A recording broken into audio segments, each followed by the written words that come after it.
Assalamualaikum warahmatullahi wabarakatuh. Selamat pagi teman-teman. Perkenalkan, nama saya Restu Sri Sabto Aji dari Teknik Perkapalan Angkatan 2021.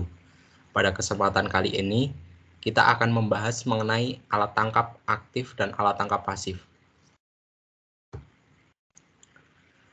Sebelum kita membahas tentang pengertian alat tangkap aktif dan alat tangkap pasif, alangkah baiknya kita mengerti tentang pengertian alat tangkap. Alat tangkap sendiri merupakan segala jenis peralatan yang digunakan dalam melakukan proses penangkapan ikan, termasuk kapal, alat tangkap, dan alat bantu penangkapan. Dengan menggunakan peralatan dan teknik menangkap ikan yang tepat, maka hasil tangkapan yang akan didapat juga akan semakin baik. Nah, berdasarkan keadaan dan cara pengoperasiannya, alat tangkap dibagi menjadi dua. Yang pertama ada alat tangkap aktif dan alat tangkap pasif. Alat tangkap aktif merupakan alat tangkap yang dalam penggunaan atau pengoperasiannya digerakkan secara aktif oleh penangkap atau nelayan. Contoh dari alat tangkap aktif ini adalah purse seine, trawl, lampara, pole and line, trolling line, bauke ami, dan headline. Selanjutnya ada alat tangkap pasif. Alat tangkap pasif merupakan alat tangkap yang dalam penggunaan atau pengoperasiannya dibiarkan pasif atau diam di dalam air, sehingga ikan dapat terperangkap ke dalam alat tangkap tersebut. Contoh dari alat tangkap pasif ini adalah gill net, long line, bubu, dan pancing ulur. Selanjutnya kita akan membahas mengenai alat tangkap aktif dan cara pengoperasiannya. Alat tangkap aktif yang pertama ada purse seine. Pukat cincin atau purse seine merupakan salah satu jenis alat tangkap ikan dari jaring yang dalam penggunaan atau pengoperasiannya dengan cara melingkari gerombolan ikan sehingga ikan membentuk seperti mangkuk pada akhir proses penangkapan ikan. Menurut Direktorat Jenderal Perikanan, purse seine merupakan salah satu jenis alat penangkapan ikan yang terdiri dari jaring yang membentang di antara tali ris atas yang dilengkapi sejumlah pelampung dan tali ris bawah yang dipasangi pemberat. Berikut ini adalah gambar konstruksi dari purse seine.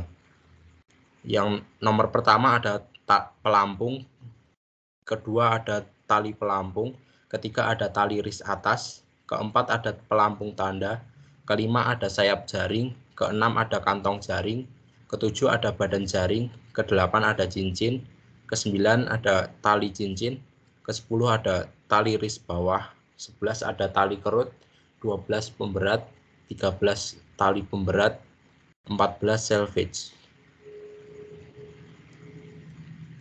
Jenis operasi penangkapan menggunakan alat tangkap purse seine ini ada dua.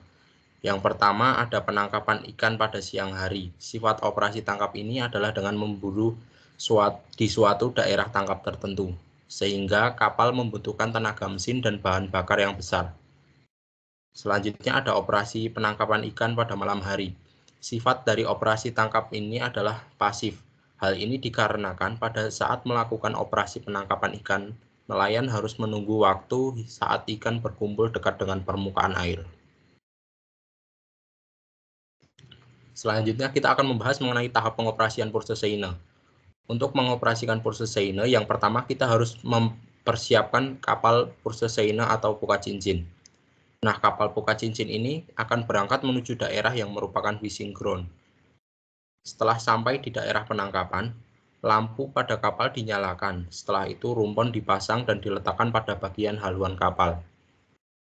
Selanjutnya dilakukan proses setting atau penurunan jaring purse seine. Dan proses selanjutnya adalah proses hauling atau penarikan alat tangkap. Nah, pengambilan hasil tangkapan ikan ini menggunakan alat yang dinamakan scoop net atau serok, yang selanjutnya mengambil hasil tangkapan diletakkan di atas geladak kapal untuk disortir. Jenis ikan tangkapan dari alat tangkap purse seine ini ada berbagai jenis, tetapi kebanyakan merupakan jenis ikan yang tertarik dengan cahaya lampu dan membentuk gerombolan.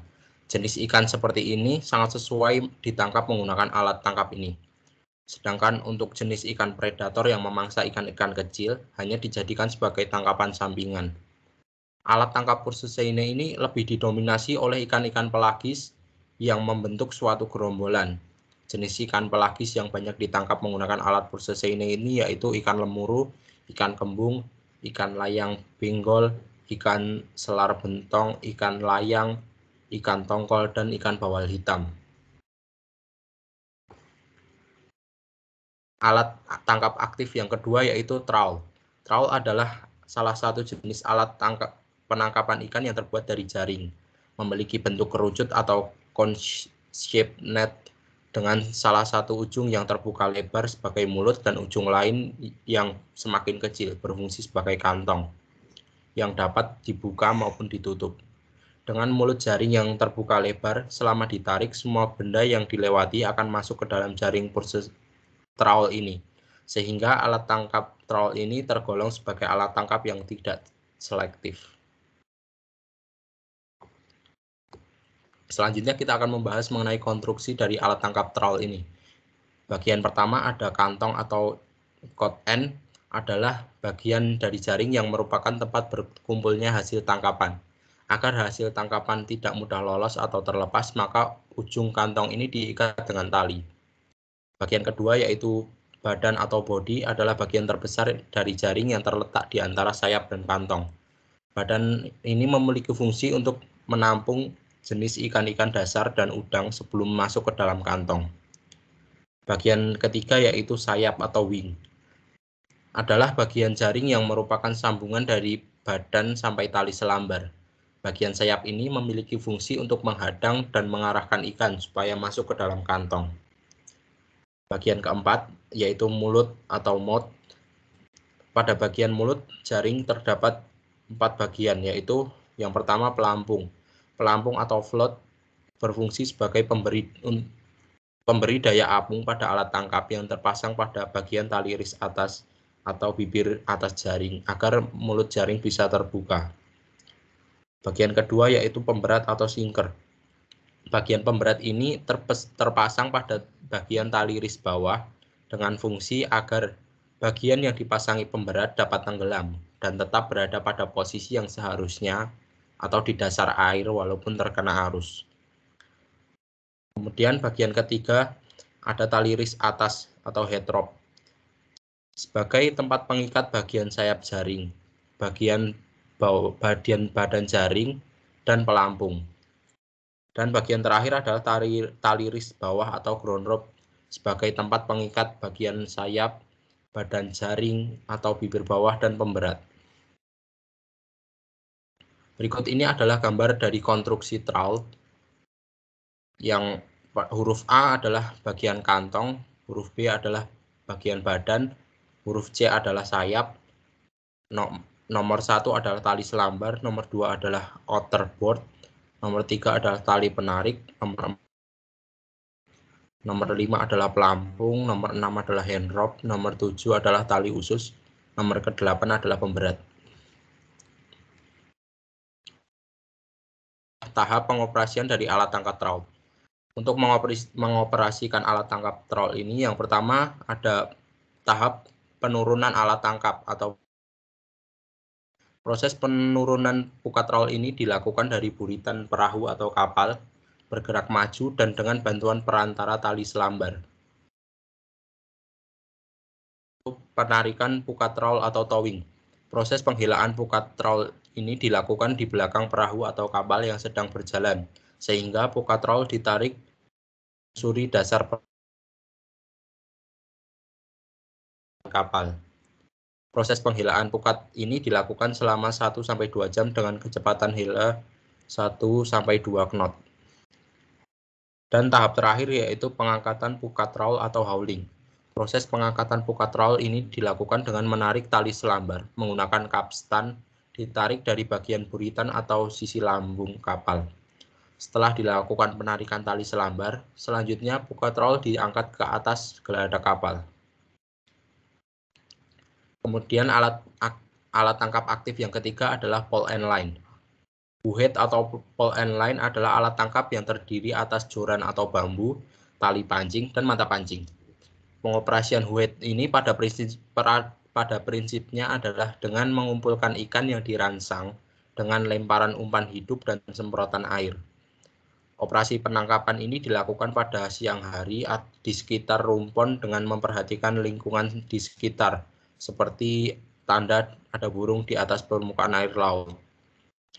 Kondisi ini merupakan indikasi apabila ada gerombolan ikan yang menjadi sasaran penangkapan. Kemudian selanjutnya, berikut ini adalah konstruksi alat tangkap pole and line. Bagian angka 1 adalah joran atau tangkai pancing, 2 tali kepala, 3 tali utama, 4 tali shock leader, 5 mata pancing. Kemudian pada bagian mata pancing ada beberapa bagian, yaitu tempat tali, pemberat, pembungkus, kail, dan dipasangi bulu ayam pada bagian bawah. Untuk spesifikasi kapal pole and line. Kapal yang digunakan dalam proses penangkapan dengan pole and line ini biasanya adalah kapal kayu yang memiliki tonase berkisar antara 50 GT hingga 80 GT dan dengan tenaga penggerak berkisar antara 350 PK dan 400 sampai 450 PK. Kapal juga dilengkapi dengan mesin bantu untuk penerangan dan suplai air 90 sampai 155 PK. Pada bagian dek kapal terdapat 7 sampai 8 palkah dengan volume antara 2 sampai 4 ton. 2 buah palkah pada bagian tengah memiliki fungsi untuk menyimpan umpan hidup dan palkah yang lain berfungsi untuk menyimpan ikan, es balok, dan air tawar. Bagian haluan kapal yang dimodifikasi menjadi lebih panjang. Hal ini bertujuan untuk dijadikan sebagai tempat duduk pemancing. Pada bagian atas platform kapal dipasangi alat penyemprot air atau water sprayer yang terdiri dari pipa baja. Selanjutnya adalah tahap pengoperasian menggunakan alat tangkap pole and line. Tahap pertama yaitu mempersiapkan umpan hidup, kemudian berangkat menuju fishing ground. Tahap selanjutnya adalah pengintaian. Kegiatan pengintaian gerombolan ikan dilakukan dengan menggunakan teropong dari atas anjungan kapal, dengan melihat tanda-tanda seperti gerombolan burung yang terbang menukik dan menyambar-nyambar di atas permukaan laut, serta adanya gerombolan lumba-lumba. Tahap selanjutnya yaitu pemancingan. Setelah gerombolan ikan sudah ditemukan, para pemancing bersiap pada tempatnya masing-masing. Kapal bergerak mengajar gerombolan ikan target secara hati-hati agar tidak menimbulkan gerakan yang mengejutkan gerombolan ikan. Setelah kapal berada di dekat gerombolan ikan kira-kira 50 hingga 100 meter, umpan hidup segera disebarkan di sekitar kapal. Jika ikan-ikan sudah bergerak menuju kapal, umpan hidup disebarkan dengan jumlah yang lebih banyak. Kemudian kecepatan kapal akan diperlambat dan pompa menyemprot air segera dijalankan dan kegiatan pemancingan akan dimulai.